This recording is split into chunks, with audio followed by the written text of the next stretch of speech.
Welcome back to Mommin. I have a special guest with me today. We got Kristina Kuzmic with us here today, and we're just gonna chat.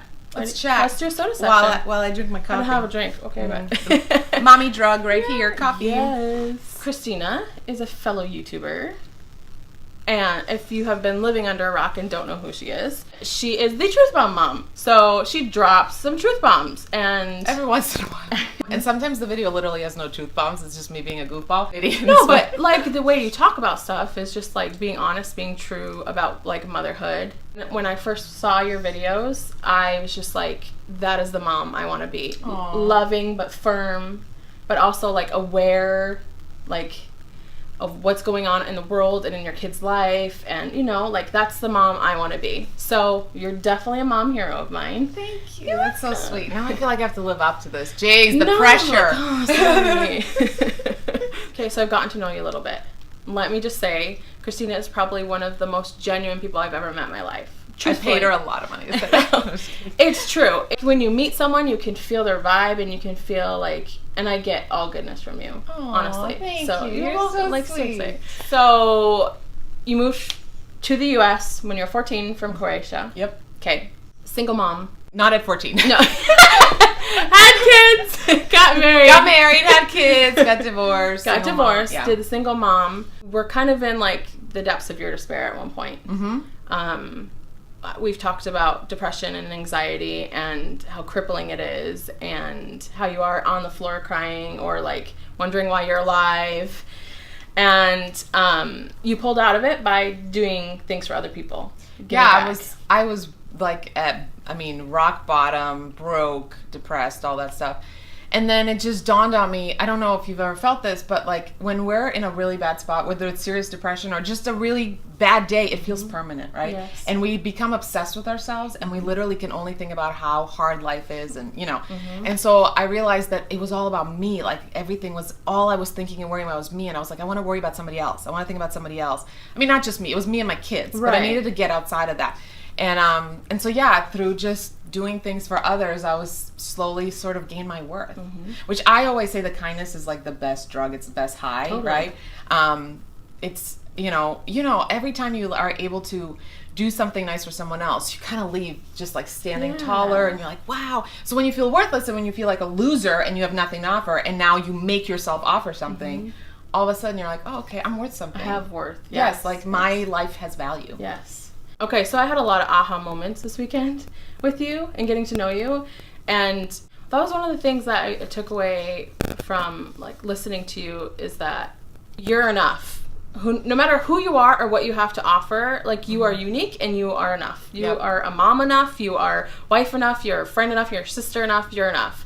So for me, that was like super empowering, and I'm still trying to digest it and like discover what that means to me. Well, the reason, I don't know if you've felt at times like you're not enough, or people watching, the reason anybody feels like they're not enough is because they're comparing themselves. True. That is the bottom line. True. That is the bottom line. You feel like you're not enough because you're comparing yourself to all these people who seem to have it all together. And by the way, they don't. They're faking it. Nobody has it all together. It's true. It's true. Along the lines of why I really admired you was because the way that you talk about your husband is so loving and positive, and I love that. I love that. I have an amazing husband. I feel like so much of motherhood is being a martyr almost. Like we have to be like, oh, we do it all by ourselves. And I feel like I'm in the minority, like as a woman who has an amazing husband who watches the kids as I go on a trip, or every time I film watches my kids and takes a very active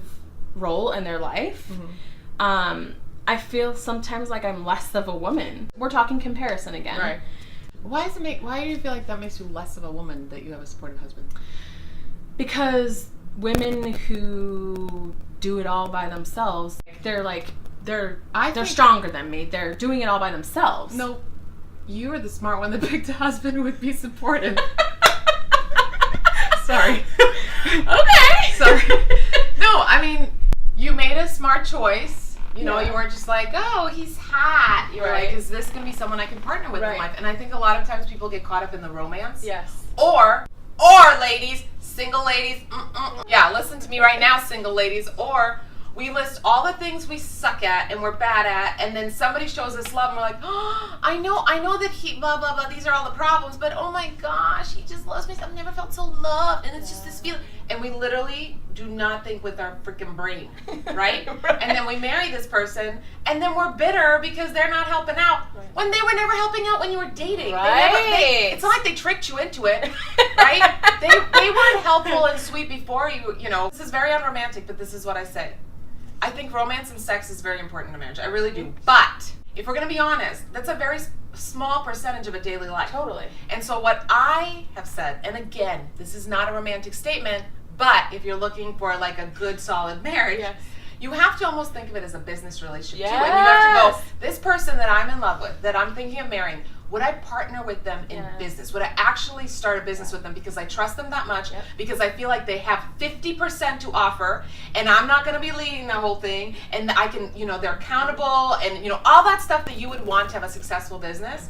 If you would say, oh my gosh, I would never start a business with my man, he's too this, and he's like a kid, and he's immature. Why are you marrying him? I don't care that he has a cute butt. A cute butt is not going to help you when you got 5 kids and life is hard. And do you know what I mean? And there's dishes in the sink and your feet hurt and you just want some help. Yeah. That cute butt is not going to be washing your dishes. If he is washing your dishes. Now, if he does have a cute butt, and that's a bonus. I have nothing against cute butts. Quote me on that, people. She likes cute butts. But you get what I'm saying. Yes, like people get caught up in the wrong, either in the romance and the, or they get caught up in their insecurities, and they can't believe that somebody loves them, even though I feel ugly, and even though I think I'm overweight, and even though I, you know, am cranky, and I was like really impatient the other day, and I have no money, and blah blah blah, and he loves me still. I'll take him. And we forget to think, wait, is this really someone I can partner with? It is a partnership. It's really like, is. And I'm sorry, life is like a business. Running a family is like a business. Totally. If you wouldn't start a business with them, that's how I was really cynical after my first divorce. And I was like, no one's happy who's married. All marriages are miserable. And then when I fell in love with my current husband, that's literally what I mean, that's where this idea came from. I was like, okay, I love him. That's great. That's not enough. Would I start a business with him? Like, do I trust him enough to be like, you got this? You know, I don't have to lead all the time. I don't have to leave you a list of what you need to get done. You're like a go-getter. You got this. That's when I was like, all right, we can do this. And honestly, it's been a great marriage. That's awesome. It's not perfect. Nothing's perfect. No, nothing ever is. No, we're not perfect. So no, like they can't be perfect. That's the other thing. We put way too much expectation on our spouse. And not enough. Don't give them enough grace. When hello, we're not perfect. We need grace. We need forgiveness every day. What are you talking about? Yeah. I'm not. Okay, fine. She is, but other than most people are not. Perfect. No, there are exceptions. Yeah. So as moms, do you feel like do you have that nagging thing at all? Like to feel like, okay, if I'm kicking my feet. No, you don't. You have where do you get that confidence from? You're like, I'm freaking sitting in the bathtub. This needs to be done. This needs to be done, and I'm doing it anyways. Because priorities, right? One of my videos. Yeah. I would say that I didn't have it for years. I was that mom, new mom in my mid-20s, and I had all the insecurities and all the things all the moms have, and oh my gosh, I have to get everything done, and am I doing as much as the other mom? I mean, I was doing the whole comparing thing too. And I think just with the crap I've been through, I was like, now I know what really matters. And just age. I mean, I think as we grow, I'm hoping we're learning and changing as we grow. Gosh, I hope I'm not the same person I was in my 20s. Jeez, no. Here's the thing that I always ask myself. I always think long term. Whether it's how I'm raising my kid and I'm going, okay, this is annoying what they're doing. Does it really matter long term? Like, I don't want to nag them all the time.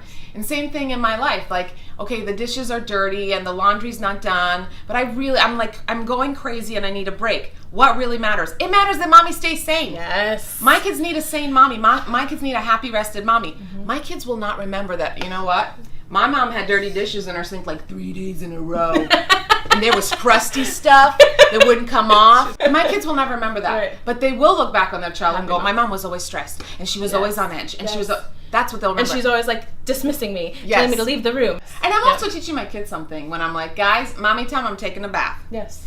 Because I'm telling them, you work hard and then you get your time. Yes. I don't expect you to come home from school, do all your homework, do the chores, do this, and go to bed. No, like you need your time. I need my time, and that's where you're gonna stay healthy. Yeah, and it teaches also like your daughter especially that like you're your own person and you matter. Yeah, you matter. Like you are your own person. You're not just a mom. Exactly. You're a human being. You lose yourself so much in motherhood. You still have needs. Yes, you're providing everybody else's needs, but you still have your own needs. A lot of questions I get from my followers: how do you not feel guilty taking a bath? How do you not feel guilty going away for a weekend and leaving your kids? And I'm like, you should feel guilty if you don't do that. Yeah. You should actually feel guilty if you don't do that, because you are not going to be a calm, happy mom and wife that your family needs if you're always stressing about everyone else and never taking time to yourself. So feel guilty if you're not on the beach right now. Do it! I feel guilty I'm not on the beach right now. Go to the beach. Actually, don't feel guilty about anything. No. Can we just like eliminate guilt?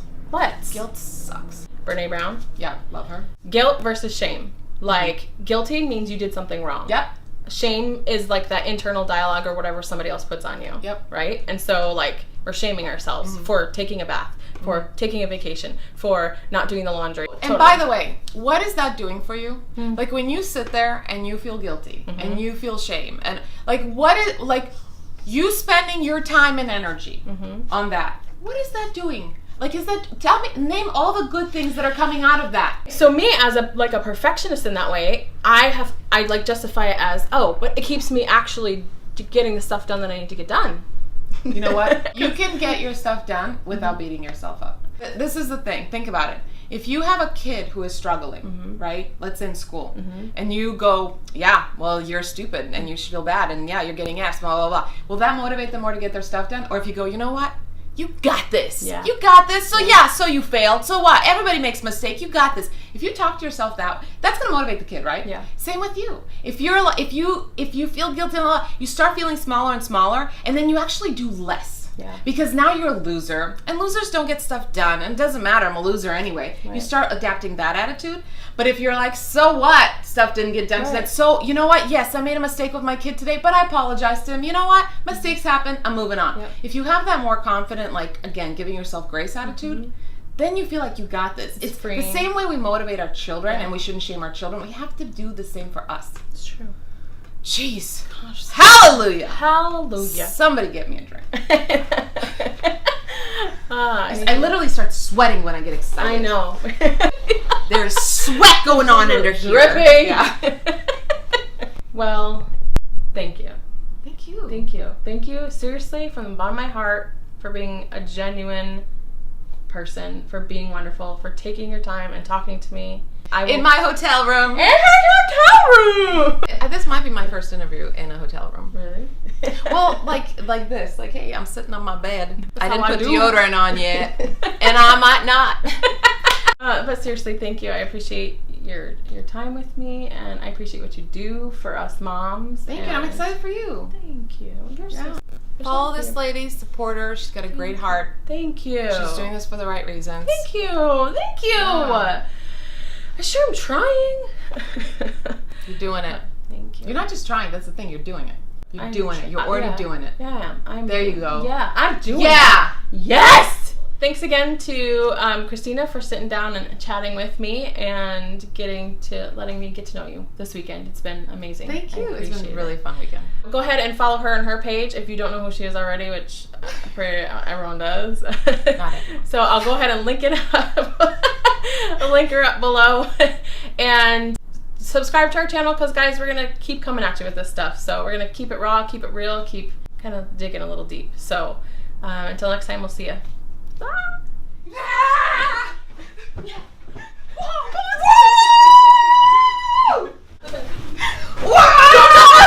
Quit jumping on the bed! This is what I would do if my kids weren't here. I would just nap. Me too. I don't really snore like that, people. But I wish I did, because that would be payback to my husband. I know.